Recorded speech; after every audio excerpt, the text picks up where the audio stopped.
মামুনুল হকের ওয়াজ আপনারা শোনেন মাঝে মাঝে না ভাই? মামুনুল হক একটা ওয়াজ করে যে সেইটা আমি রিলে করতেছি।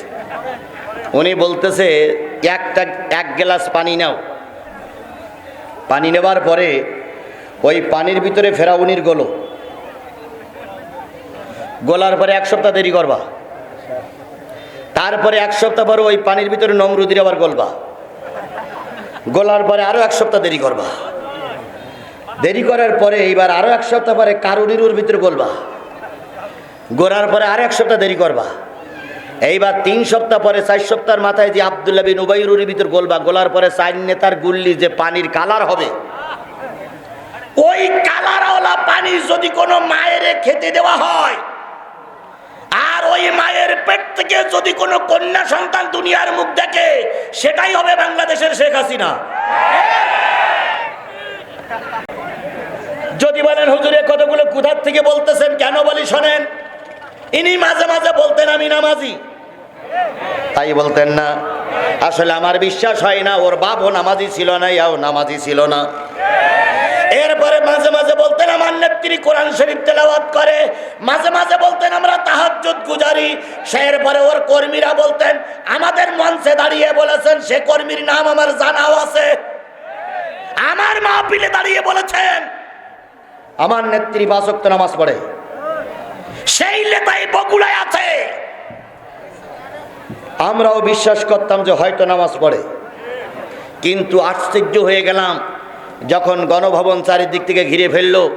কত কিছু পাওয়া গেল, কিন্তু যায় নামাজ পাওয়া গেল না।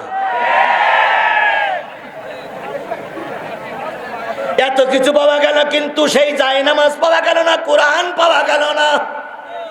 আওয়ামী লীগের এক নেতার কাছে ফোন দিলাম, ভাই আমার মাহফিলে সিরাজগঞ্জে দাঁড়াই বলেছিলেন আমার নেত্রী নামাজি, আমার নেত্রী সকালবেলা যায় নামাজ খোঁজে, আপনার নেত্রীর গণভবন দখল করা হলো, যায় নামাজও পাওয়া গেল না, কোরআন পাওয়া গেল না, আপনার নেত্রীর যায় নামাজ আর কোরআন গেল কই? উনি তখন বলতেছে, হুজুর আমার নেত্রী যায় নামাজ আর কোরআন শরীফ এত ভালোবাসে, যাবার সময় বগল দাওয়াই করে নিয়ে চলে গেছে।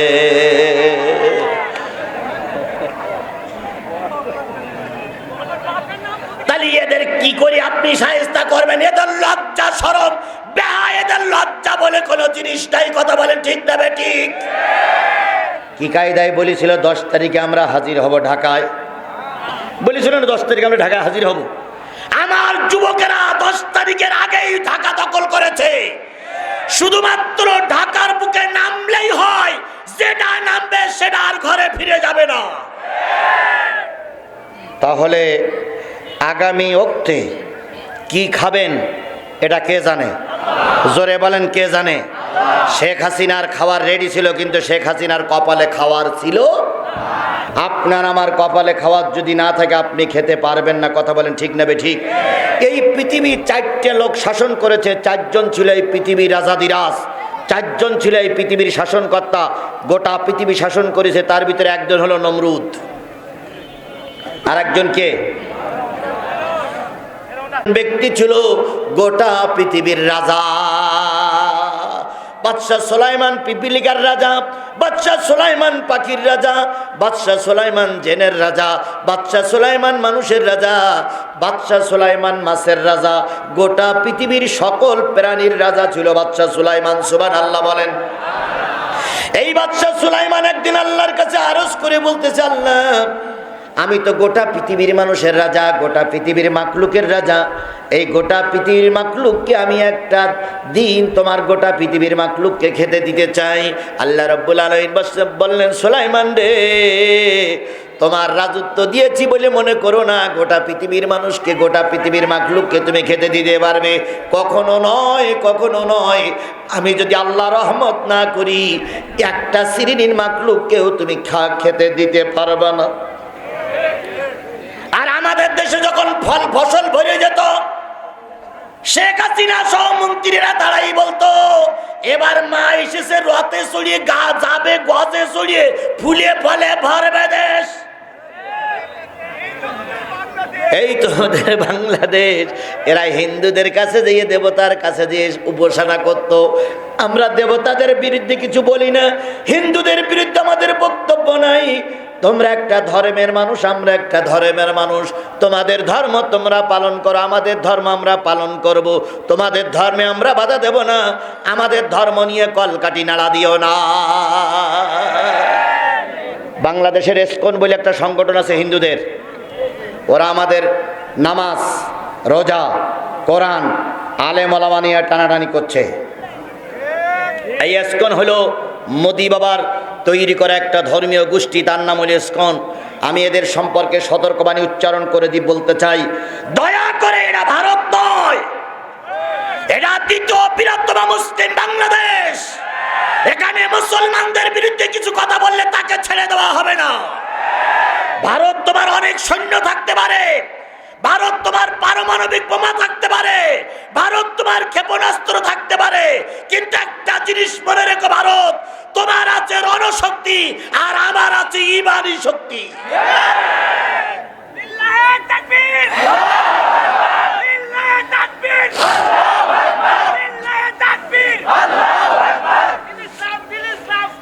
আমরা ডাক্তার ইউনূস সাহেবকে বলেছি, বাংলাদেশের 18 কোটি মানুষ, প্রতিটা মানুষ 100 করে টাকা চাঁদা দেব।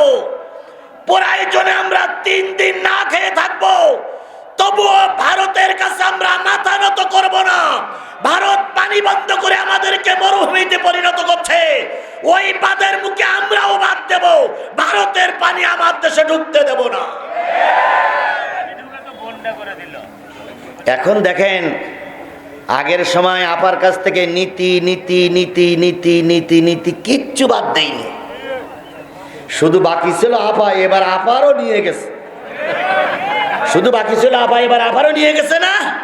তাই তো বাংলাদেশের লোকেরা বলে, ভাবি গেছে ভাইয়ের বাড়ি, আপা গেছে দুলাভাইয়ের কাছে।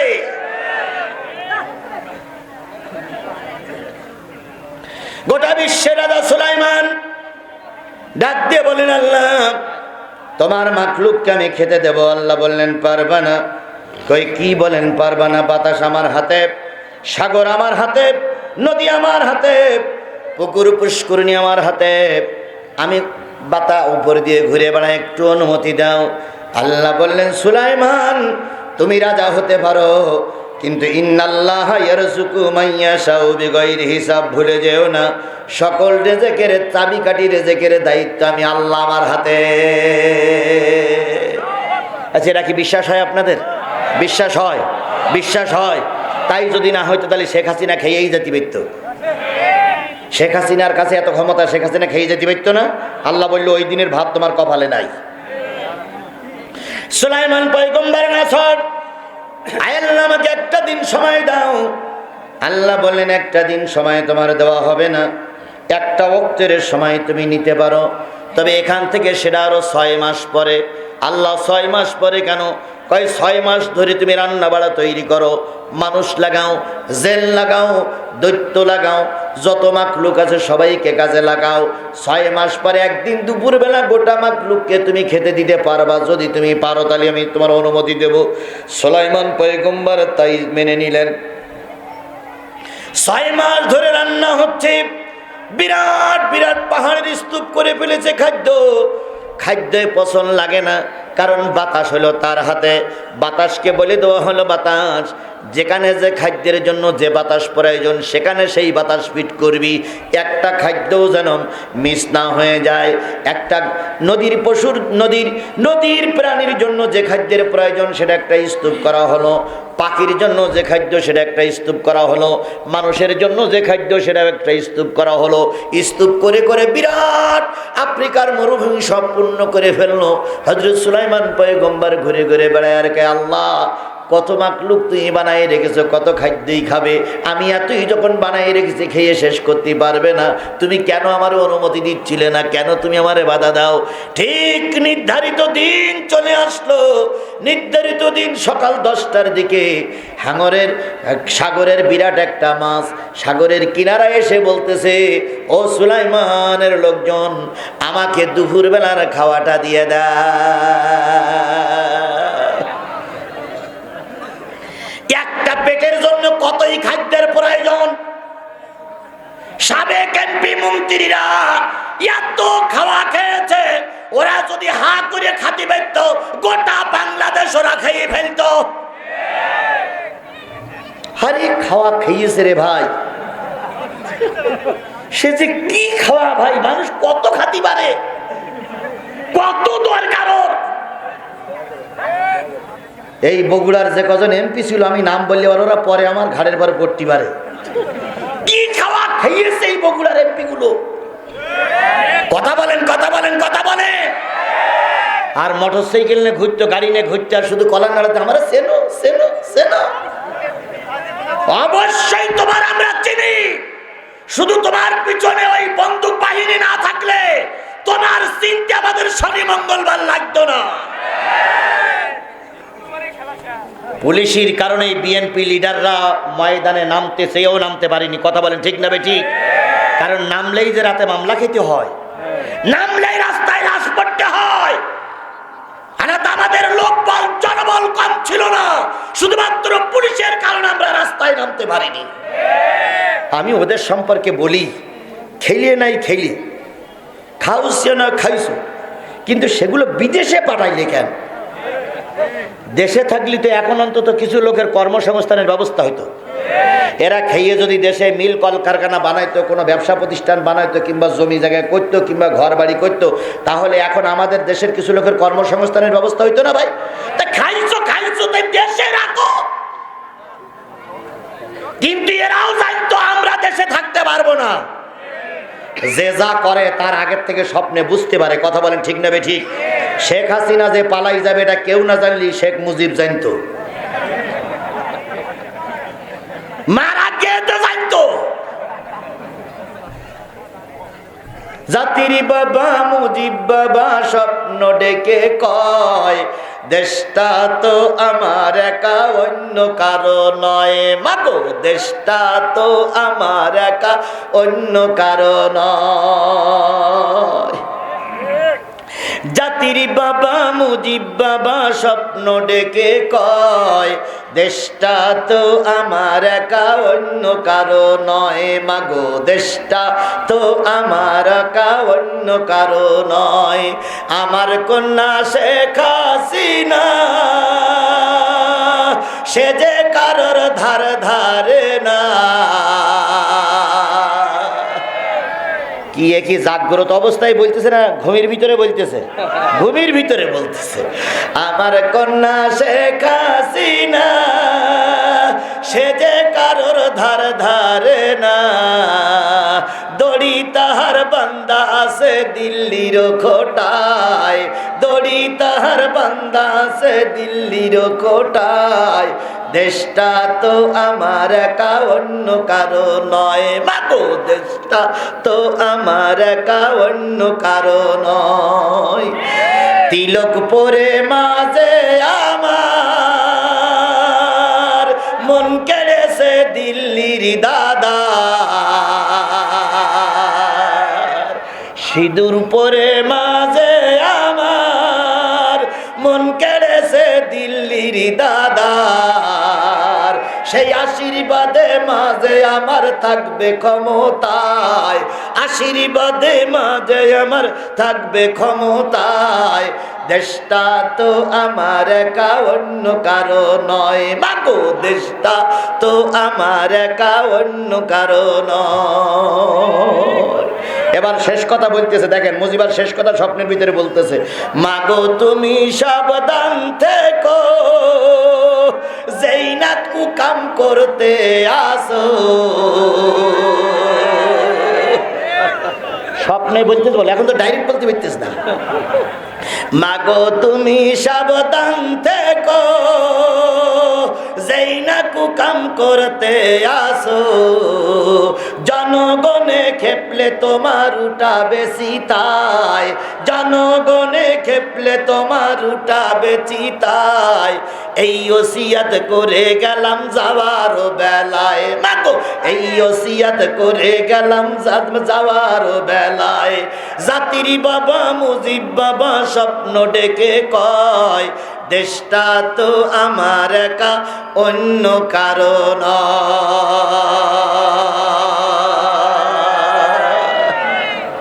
কথা ঠিক আছে? কথা ঠিক আছে? কয়টা আল্লাহর এলেমে আছে কখন কি খাবেন। সুলাইমান পয়গম্বরের কথা বলছিলাম, কথাটা শেষ করতে আর মাত্র 5টা মিনিট লাগবে। আর একটা পয়েন্ট আছে, সেটা হচ্ছে কখন মৃত্যু হবে। এই পয়েন্টের পর আলোচনা করতে আমার আর মাত্র 10টা মিনিট সময় লাগবে। 10টা মিনিট সময় কি আপনারা দিতে রাজি আছেন? কারা কারা রাজি আছেন হাত তুলে আল্লাহরে দেখান। জোরে একটা তাকবীর হবে, নারায়ে তাকবীর, লিল্লাহি তাকবীর, আল কোরআনের আলো। হাত নামান। বন্ধুগণ, যেটাই বলেছিলাম সেটা হলো, আমি যেটা বলেছি সেটা এখনো বলছি, আচ্ছা পরেও বলছি, এটা গুনে নেন আপনারা, গুনে নেন, পরেও বলছি। সেটা হচ্ছে আমার ভাই ক্ষতিগ্রস্ত, এর ভিতরে কোনো সন্দেহ নাই। আমরা জাতীয় সংসদে যখন ওনাকে দেখতাম, উনি মাঝে মাঝে কোরআনের রেফারেন্স দিয়ে কথা বলতেন, হাদিসের কথা বলতেন, তখন অন্য দিক থেকে আওয়াজ আসতো মৌলবাদ মৌলবাদ। অন্য দিক থেকে আওয়াজ আসতো মৌলবাদীর কথা বন্ধ করো। এদেশে কোরআন হাদিসের কথা বললেই সে মৌলবাদ হয়ে যায়। কথা বলেন ঠিক না বেঠিক? আমরা বিএনপি বুঝি না, আমরা জামাতকে হাইলাইট করতে চাই না, আমরা ঐক্যজোটকে হাইলাইট করতে চাই না। আমাদের একটাই দাবি, কোরআন দিয়ে যারা এদেশের সমাজ গঠনের জন্য কাজ করবে, আমাদের শরীরে এক ফোঁটা রক্ত থাকা পর্যন্ত আলহামদুলিল্লাহ তাদের সাথেই থাকবো। কোরআনের কথা জাতীয় সংসদে চলুক, এটাকে আপনারা চান? কোরআন দিয়ে দেশ চলুক, এটাকে আপনারা চান? বঙ্গভবনে নামাজি রাজাক, এটাকে আপনারা চান?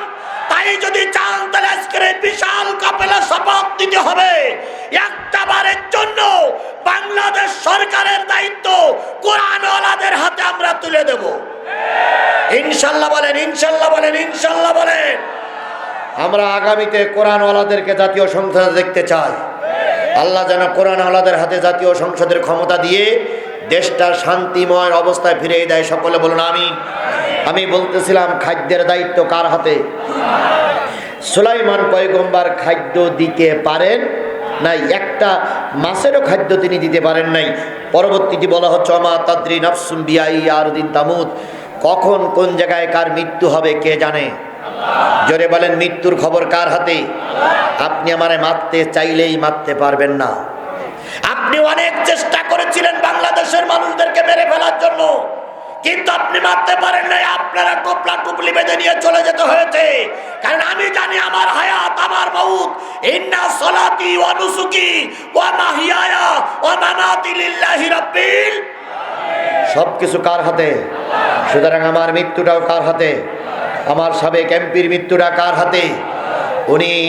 উনি জাতীয় সংসদে সেই 4-5 থেকে ওই গোটা জালেমদের ফ্যাসিস্টদের মোকাবেলা করে বাঘের বাচ্চার মতন যতটুকু পারে কথা বলেছেন। এজন্য আজকের এই বিশাল কাফেলার পক্ষ থেকে ওনাকে ধন্যবাদ জানিয়ে আমি আপনাদের কাছ থেকে বিদায় নিতে চাচ্ছি, কারণ আমাকে আরও অনেক দূরে যেতে হবে। তবে দুঃখ নেবার কারণ নেই। 17ই নভেম্বর, আজকে হলো 13 তারিখ নয়, 17ই নভেম্বর নামুজা শাহপাড়া মসজিদের উন্নয়ন করবে মাহফিল আছে। এটাও দিনের বেলায় জোহরের নামাজের পরে সম্ভবত আমিন হামজা কথা বলবে। মাগরিবির পরে আল্লাহ যদি আমাকে বাঁচাই রেখে, ঠিক আজকে যে সময় কথা শুরু হয়েছে, আগামী 17ই নভেম্বর এরকম সময়, রবিবারের দিন এরকম সময় কথা হবে। সকলকে দিনই দাওয়াত রইল। ভাই, আজকে আমি দিনের বেলায় এই অল্প সময় দাওয়াত নিতে চাই না, কারণ এই অল্প সময় দাওয়াত নিয়ে আমারও মন মতন কথা হয় না, আর আপনারাও কথা শুনে শান্তি পান না। এই জন্য আপনাদেরও কষ্ট লাগে, আমারও কষ্ট লাগে। আমি কর্তৃপক্ষকে বলেছিলাম যে বছর থাক, আল্লাহ যদি আমাকে বাঁচাই রাখে সামনের বছর ফুল টাইম দেব। ওনারা মোটে বললেন যে না হুজুর, এবছরই নিতে হবে, সন্ধ্যের টাইমে এই সময়টা দিলাম।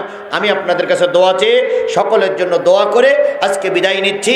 ওমা তৌফিক ইল্লা বিল্লাহ, আখিরু দাওয়ানা আলহামদুলিল্লাহি রাব্বিল আলামিন। আল্লাহুম্মা আমিন। রব্বানা যালামনা আনফুসানা ওয়া ইল্লাম তাগফির লানা ওয়া তারহামনা